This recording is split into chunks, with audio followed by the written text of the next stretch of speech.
Aloha and welcome. Hula is far more than a dance. It is a living library of Hawaiian history, prayer and memory, told through motion and chant. In this guide we'll explain what hula is, where it comes from, the goddess at its heart, its two great styles, the drums and rhythms that drive it, and how it was nearly lost and then triumphantly revived. We are a Native Hawaiian-owned studio in Kailua-Kona, and this is our respectful, plain language introduction to one of the most sacred traditions of the islands. So, what exactly is hula? At its core, hula is a form of storytelling, a dance always paired with poetry, either a chant or a song. Every gesture carries meaning. A sweeping hand can be a wave, a mountain, rain, or love. The feet keep time while the hips and arms paint the words in the air. Before Hawaiians had a written language, hula was how genealogies, legends, and the deeds of chiefs were preserved and passed down. It was history you could see. To this day, nothing in an authentic hula is random. Each motion is deliberate, and each dance is tied to specific words it was made to honor. Where did hula begin? Tradition points to the island of Molokaʻi, long honored as the birthplace of the dance. On its western side rises a sacred hill in a place named Kana. There, the traditions say, the art of hula was first given to people and taught, before spreading island by island across the whole archipelago. Every year, the island still celebrates this heritage with a gathering that honors the source of the dance. Understanding this origin matters. Hula is not a tourist invention. It is a deeply rooted practice with a specific home, carried carefully down through many centuries. Hula has a divine patron, the goddess of the dance, honored as its ancestral teacher and protector. In the old accounts, she established the very first school of hula and inspired the art of graceful movement.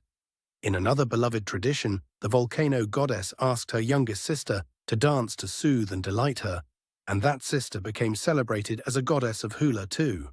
Because of this sacred lineage, hula was never merely entertainment. It was worship. Dancers built leafy altars and offered chants of respect before performing, treating the dance as a gift from the divine that had to be honored with humility and care. There are two great families of hula, and the first is the ancient form, hula Kahiko. This is the older, ceremonial style, performed to chanting and to traditional percussion, rather than melodic instruments.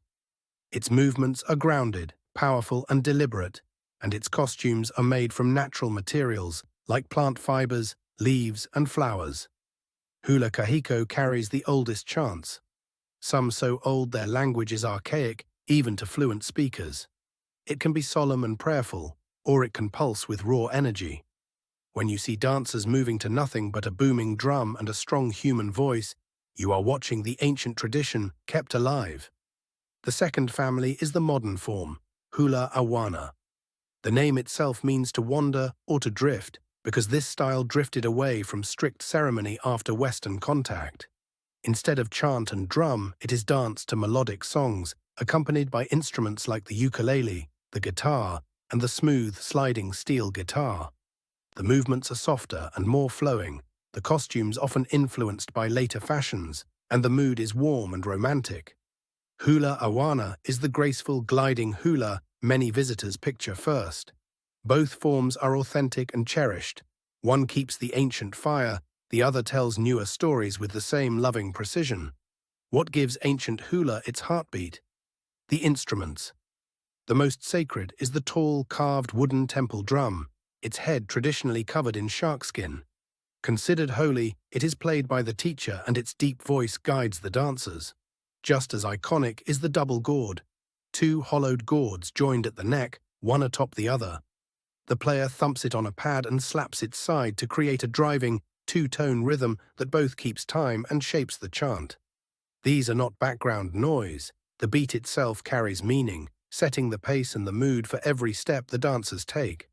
Beyond the drums, dancers themselves often hold implements that add sound and beauty to the motion. There are feathered gourd rattles, filled with seeds and topped with a bright disc of feathers, shaken to punctuate the rhythm. There are split bamboo sticks that make a soft, brushing rattle when struck against the body. There are pairs of smooth, water-worn stones, clicked together like castanets in each hand. And there are hardwood sticks tapped together to keep a crisp beat. Dancing with these takes real skill because the hands, the sound, and the footwork must all stay in perfect harmony at once. They turn the dancer into a musician too. At the heart of every hula is language. The poem that a hula expresses is called a mele, and a chant performed on its own, without dance, is called an ʻUliʻuli. The words come first, the dance exists to reveal them. In a standing performance, the group divides in two: the dancers who move, and the chanters and drummers who hold the words and rhythm steady.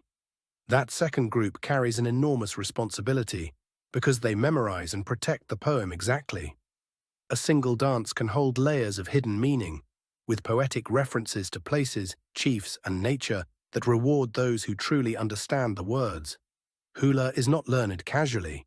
It is passed down through a school called a Hālau, led by a master teacher, the Kumu hula. To enter a Hālau is to accept discipline, respect, and responsibility. Students learn not just steps, but chants, language, plant knowledge, protocol, and values. The bond between teacher and student is sacred, and the lineage of knowledge is guarded and honored. A master teacher has usually trained for many years and been formally recognized as ready to teach. This is why authentic hula carries such weight. Behind every dancer stands a long chain of teachers reaching back through the generations. Hula almost disappeared. In the early 1800s, Christian missionaries arriving in the islands condemned the dance as immoral and pressured the newly converted royalty to suppress it. Around 1830, a powerful regent queen banned public hula performances. For decades, the tradition was pushed into the shadows, practiced quietly, out of sight, kept alive only by those devoted enough to risk disapproval. It was a genuine cultural emergency. An entire way of remembering history was nearly severed. That this dance survived at all is a testament to the Hawaiian people who refused to let their stories and their sacred art be silenced. Then came a champion. A Hawaiian king who reigned in the late 1800s deliberately brought hula, music, and celebration back into public life. Nicknamed the Merrie Monarch for his love of the arts, he encouraged dancers to perform openly again and had ancient chants written down so they would not be lost. He understood that hula was Hawaiian identity itself, and that reviving the dance meant reviving a people's pride. Without his bold support, much of the tradition might have vanished for good. Today he is remembered as the ruler who rescued hula and set it firmly on the path back to life. That royal legacy lives on in the world's most prestigious hula event, named in the king's honor.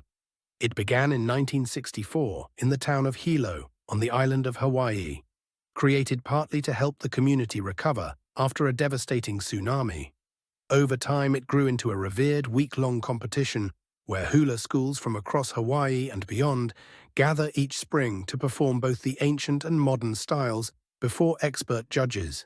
It is broadcast across the islands and watched with deep pride. Far more than a contest, it stands today as a powerful symbol of the Hawaiian cultural renaissance. Hula is memory in motion, a sacred art that survived suppression to flourish once more, carrying the history, language, and spirit of Hawaii in every graceful gesture. We hope this guide deepens your respect for the dance and the people who keep it alive. At kahana.shop, our Native Hawaiian-owned studio celebrates this culture through art and apparel made with aloha.